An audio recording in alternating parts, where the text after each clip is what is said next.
Us now for World Brief and a review of some of the headlines of today's newspapers from around the world is fresh from New York. The 79th hunger, as international correspondent for Arise News, Adefemi Akinsanya. Adefemi Akinsanya, good to see you back in the studio. Thank you. Good morning, Dr. Ruben. Yeah, everywhere. Our Fine. international correspondent, you're most welcome back. Oh, thank you guys so much. Happy Independence Day. Happy birthday to Nigeria. I can see we're all sporting green in our own very special ways. Except for Rufai, but I know that he's green in spirit. Yes, indeed. Yes. We'll match together. Wow, it's a green day. It is a green day. All righty, well, moving on now to the World Brief.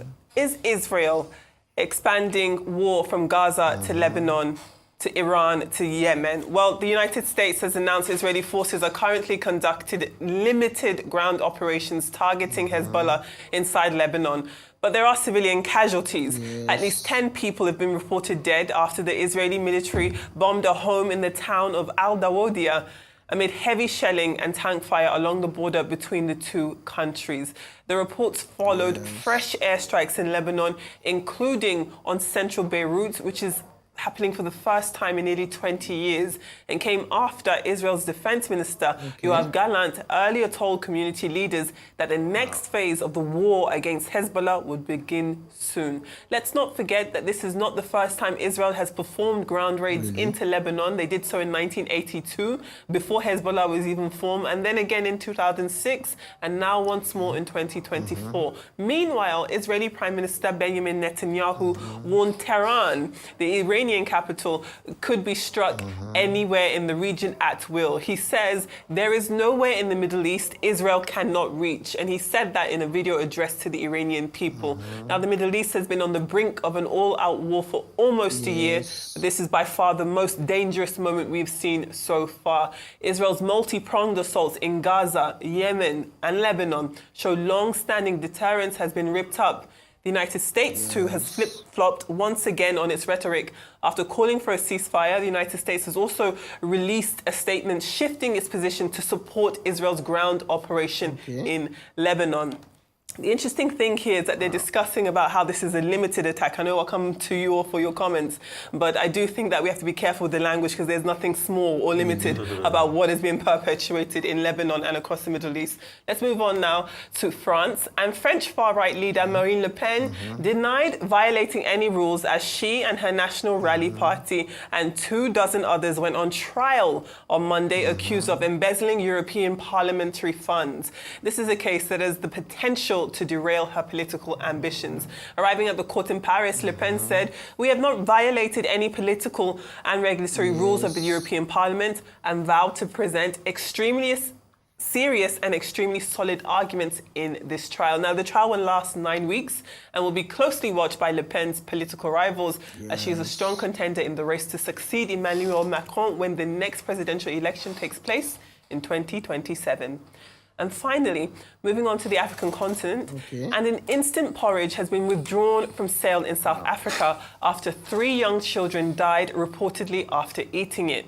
Police say the children, aged 18 months to 4 years old, had complained of stomach aches after eating top score instant porridge before they died on Friday. Now, Supermarket Spar, where the porridge was purchased, has instructed all stores to remove the product from its shelves. It's a Namibian company, and which made that porridge, Namib Mills, and they have, however, said that there is currently no evidence linking their product to this unfortunate event, but they are taking the matter very seriously. It then also went on to extend its condolences to the families who have been affected and said that their product would be removed while investigations continue. Okay. I mean, they must get to the end of that investigation so we see what's really going on. And I know the compensation can't bring the lives of those kids back, but something must be done about it. And I see litigations. As regards Israel, both of them, both Israel and Lebanon, with this full escalation, have violated Resolution 1701 that ended the Lebanon war in 2006, and which they told them that you must not go beyond the Blue Line area and the Lviv River. But Israel is now making incursions into Lebanon territory. They say, oh, it's a very small attack. There's another side to it that, there's not been confirmed report that they've actually made the incursions as much as possible. That's what some Middle Eastern press, like Al Jazeera of this world, are reporting. But the Israelis said they are in there. There's been talks about the deputy leader of Hezbollah now telling Israel that they can come in, sort of like a bait, so that they'll be able to attack them. If you look historically, Israel has always encountered a lot of problems anytime they go into Lebanon because of the fighting force out of Lebanon and what happens. You remember they first went in 82. They stayed there for a couple of years. 2006, again, they had ground incursions, but they suffered heavy casualties. Amidst all of this happening, you're still having the fighting, the crisis in Gaza going on. And the Americans, just yesterday, Joe Biden was pushing for the ceasefire. It looks as though Netanyahu's not going to listen to all of that rhetoric. He knows what he's doing. So America is it that can force him to listen if they stop giving him the arms and the military support? But America is so stop. hypocritical because of the deep state. They'll never do that. I'm with you, I agree. Have you forgotten the last time they slammed him for doing something wrong? The next minute they were giving him arms again. So it's not even about Joe Biden. I mean, if you hear anecdotal evidence, the likes of Barack Obama when he was president couldn't stand, the Israeli leadership. But they cannot do that because they have vested interests like the deep state and also the fact that it's an election year. Yes.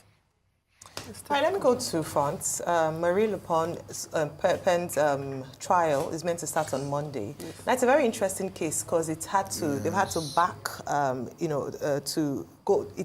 to go back. Backdate the case. But it was when she served in the European Parliament. Yes. She's also actually being tried alongside her father, who is the founder of of Isreal, and who, unfortunately, because of his age, is over 90 or 96 years old, would not be able to appear in court. But the accusation is that they had staff that were supposed to work with them in the European Parliament, and they were said to be serving their party's office. In fact, that one of the staff members was a personal bodyguard to her and her dad. So there are a number of questions there. Of course, she's innocent until proven guilty. She has, like you said, over 9 weeks to prove her case that indeed the functions didn't cross and that the staff members who were paid by European Parliament money actually did the work exclusively for that. But it just goes to show again, as I always talk about, in terms of accountability and how things run in other countries, and that you will pay years down the line. Now, the unfortunate thing is that, like you said, she's a strong opposition to Macron in the next election, but if she's found guilty, she could pay fines, she could be imprisoned, and she could be ineligible to run for political office for the next 10 years. So that's the big story, that if it's going to affect not just her reputation, not just her paying back monies that was owed. In fact, the party had paid 1 million euros, even though they say that's not an admittance of guilt. But that is very suspicious. But she will have her day in court to defend herself and the party. It's not just her, about 20 others in the party are also going to face this. Okay, it was Antonio Guterres and other concerned persons on the international plane that warned about the escalation of conflict in the Middle East, and everyone was advising Israel and the other parties to pull back from the brink. But now it looks like they were right at the brink, with Israel fighting on 3 fronts. The Houthi rebels fighting proxy war against Iran in Yemen, the Hamas in Gaza, and then the Hezbollah in southern Lebanon. The original intent of the Israelis is to say those cities in northern Israel that have been displaced about a year ago as a result of conflict with the Hezbollah, Netanyahu says he wants to regain that space for his people. And now this offensive that they have launched was predetermined. It was announced. It was expected.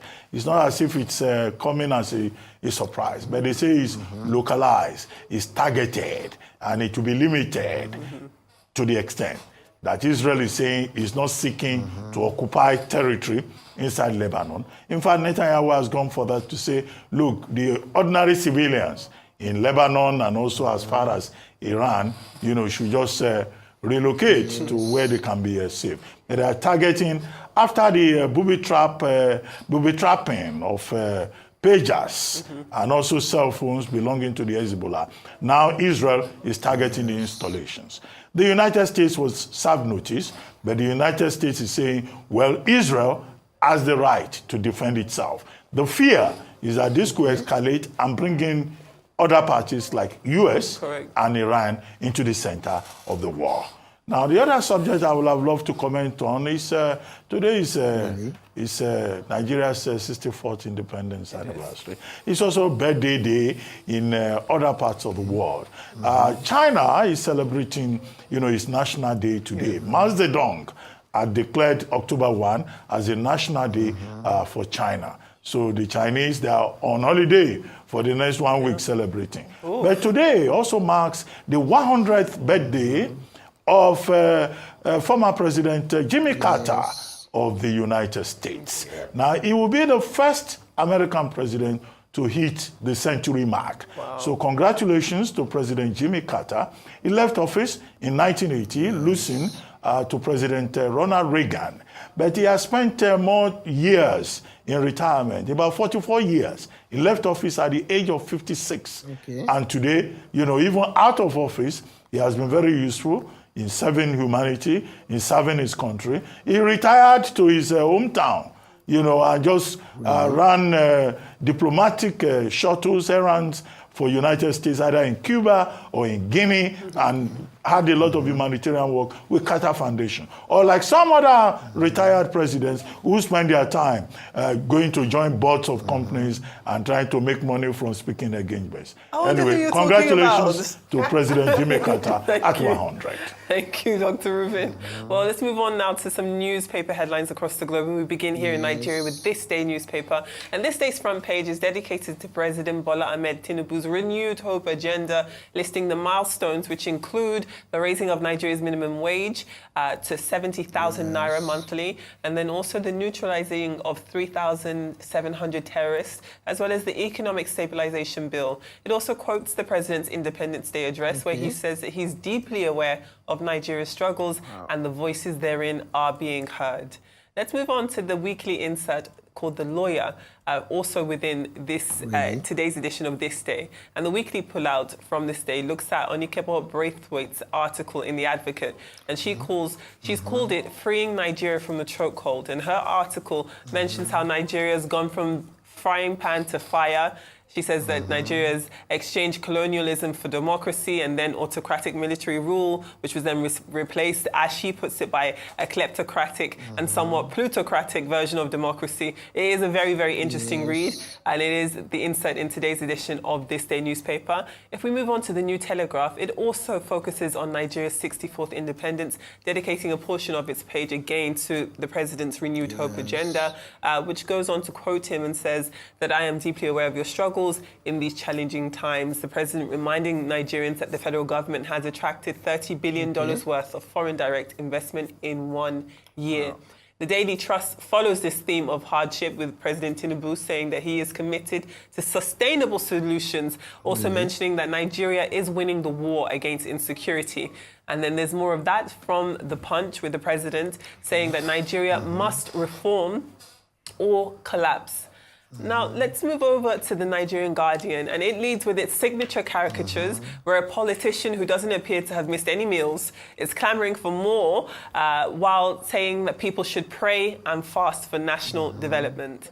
And then lastly, on the front page of the Daily Independent, it quotes the PDP as the party tells citizens to revive nationalism in defense of democracy. Former Vice President Atiku Abubakar says Nigeria is on the brink of a one-party dictatorship. Meanwhile, former President Goodluck Jonathan says Nigerians should be hopeful despite the challenges. One more Nigerian paper, we've got the Daily Graphic. No, actually, moving on to the Daily Graphic of Ghana, and we're leading with strong words from the country's trade minister, who's telling cement producers that they should get licensed or shut down. Let's take some UK papers now, and The Guardian leads with Israel's ground invasion in Lebanon, with the revelation of the Israeli military bombing a home, as I said earlier, killing 10 people. And as you can see, that this headline is actually already dated. Such is the nature of breaking news, especially at this time in the Middle East. And in The Telegraph, in addition to Israel's warning to Iran, The Telegraph also features on its front page news of a disgraced 67-year-old human rights lawyer who's pleaded guilty to fraud after pursuing British soldiers over fake war crimes in Iraq. He also admitted to breaking rules to apply for legal aid in order for his firm to conduct these cases. So, Ayo, as you were saying, it doesn't matter how long it takes, the long arm of the law will reach you. All right, well, thank you very much, Always Adefemi. We're pleasure. out of time, but again, a number of conversations around independence and how people are feeling. The Guardian Absolutely. picture, for me, represents quite well the situation of Nigeria currently, where the rich are getting richer, and even still trying to grab the little the poor have been resiliently trying to get, but hopefully things will get better. Thank you.